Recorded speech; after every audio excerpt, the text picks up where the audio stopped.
Peace, family. Peace, my tycoon family. What's up? Got a little pop-up podcast, and we're gonna be talking about relationships, being transparent in your relationship, just being honest in your relationship, and laying it all on the table. And today, I got a special guest that's on the podcast with me, well, on this episode with me, and she goes by the name of TJ. I'm gonna have her introduce herself. Hey TJ, say hello, what's up to the family? Hello, peace, love, poetry, everyone. It's the poetic Princess TeejaeMaxx. Yeah, so that's TJ, guys, and I'll tag her social medias in the description and whatnot. But so in relationships, like I feel like me as a man talking, and like this is my personal opinion as a man. I feel like a lot of people, they're not transparent in their relationship. You feel me? They don't put everything on the table. It'll be like 3 something months, then it'll come out like, oh, I didn't know this about you, or I didn't know you had this going on, or I didn't know you had that going on. I feel like, communication should be like the biggest thing in a relationship. You feel me? And like put everything on the table. Not like everything, like right then and there, but put like at least lay the foundation so you can choose whether you want to pursue this relationship or not. TJ, how do you feel? I feel similar as everything should be laid out. I feel upfront. I'm the type of person, when I'm getting to know someone or interested in someone that shows a little interest back, I like to let them know everything up front. Like, this is what I'm looking for. This is what's going on. This is how I date, because I date a little differently, but I won't get into that. But I always make sure to let them know my dating style, so that at the end of the day, they can choose to be a part of that. I don't want anybody to feel like they were forced to be a part of something that they didn't want to be a part of. I want them to make the choice to deal with me or not. Okay. That makes a lot of sense, and that would save a whole bunch of time, just a whole bunch of everything. When you look at it in that perspective, definitely makes sense. So let me ask you a question, TJ. Yes, sir. Do you feel like the dating pool is shallow, or do you feel like people are just not looking in the right places, or like dating in 2024? Like, how is it for you as a female? As a female, it's really kind of hard, because as to be expected, a lot of men are looking for a quick hit, or what do they say? Hit and dip. Right. Yeah, I know. Smash and dash. Yeah. So a lot, and some people, in my own experience, I've had people pretend to want to date me just to get that. Wow. And when you want something real, and it's hard to differentiate, because some people are such great actors that they can really make it seem like they're interested in you, when the whole time they have an ulterior motive, a different plan. But I do think the dating pool is very shallow right now. And because a lot of us are being told how to date. We're in 2024, we're not in the 1950s. And, for instance, nowadays, guys are like, they want to be pursued as well, when most of us women were taught, majority of women were taught, you don't pursue a man, he pursues you. So then, like, if this person is interested, if this lady is interested, that man is interested, but each of them want the other ones to pursue, you end up with no date at all, and wonder why you're not getting anywhere. Right. That makes absolutely 100% sense. They definitely do. Somebody gotta like, be not the bigger person, but somebody gotta like lead the way or per se, or somebody gotta take the initiative to figure it out and not be on the same page. I mean, they gotta like add it up so it can make sense. But me as a black male, I feel like the pickings is slim. You know what I mean? It's like either the female got way too many baby mothers. Excuse me. The female got way too many baby fathers. She like as a black male, she clubbing too much. She drinking, want to party, and you know she don't want to go out. Like she just the dating is slim. It's like if she don't got no vision. I don't know if I'm looking in the wrong place or what. So it's pretty slim in my pickings too. I can understand, and just as a female who has observed a lot of my male friends in the dating pool, because I mostly only have male friends, and just seeing what they go through with these, I'm not going to say the word, but we'll just say cash at me chicks. That's not what I usually call them. Okay. But in this day and age, that makes it a little harder because you don't know if they're dating you for money or if they're dating you genuinely. Right. But, I recently had a friend go through something where a woman was always asking for money. So, yeah. But I think, luckily, he figured it out, I think, fairly quickly. So, right. Yeah, that can have to continue dealing with that. Yeah, that can get annoying. You got like 2 times to ask me for money, and you going on the block. You going on the block with it. For real. I'm like, dang, I'm not no ATM. Like, man, I'm like, I be feeling like I'm way more than just, oh, can you hit me up? Can you give me money? But I get it, because follow this one brother, Yaki, I'm sorry, Yada, and he be like, dang, like, what are you gonna provide to the woman? Like, are you able to, give her some type of land? Are you able to give her some type of finance?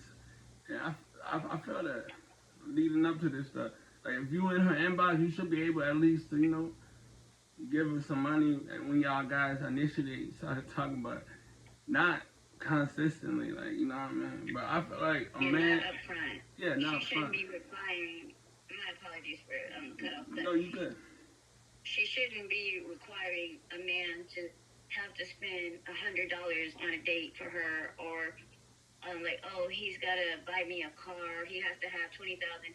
Because I've always felt, and I have lost so many female associates and friends because of this. I always tell women, are you willing? I always ask women, are you willing to give a man what you're asking for, and are you willing to provide the same thing you're asking for? Because men need reciprocation. It can't be just always him giving, and you never give anything. And to be honest with you, half of these women that are asking for all this and that demand to be spoiled and wined and dined can't even so much as cook or take care of themselves, because they're just relying on a man to hand them, cash at them because they think they're that cute, or they're relying on everybody to take care of them and their children. And believe it or not, I've gone through it with multiple men. So you have men asking you for money? Yes. Wow, that's crazy. Nah, but I heard stories like that, but I'm so baffled, like, because I dislike asking anybody for anything, for real. Let alone a female, like. But I understand sometimes the times is hard. You on your you on your what you call it? You on your knees. You might need help or something like that. But damn, like cash app asking for cash app is crazy, especially if you're a man in 2022, 2023, 2024, whatever it is. But look, sometimes time is hard, so I understand. But I think it should be like a limit. I think it should be like a 1 or 2 time limit, For real. Yeah. I've come to a point because I was so used to trying to buy love at one point in time because I thought like, hey, if I date a man that, I'm a date a man regardless if he has a job or not, because if I'm dating a man that doesn't have a job, obviously he's gonna know I'm not after him for money. But I feel like that's where I kind of screwed myself up with the dating pool and a lot of money. Because these men got so comfortable with me taking care of them that they didn't want to do anything except for sit around and play video games all day. Wow. So now Tina, you a winner. Oh yeah, I'm like, and now that I realize like, hey, I'm a valuable person, right. and I shouldn't be giving everything, and I'm not even receiving emotional investment back, which is all I asked for.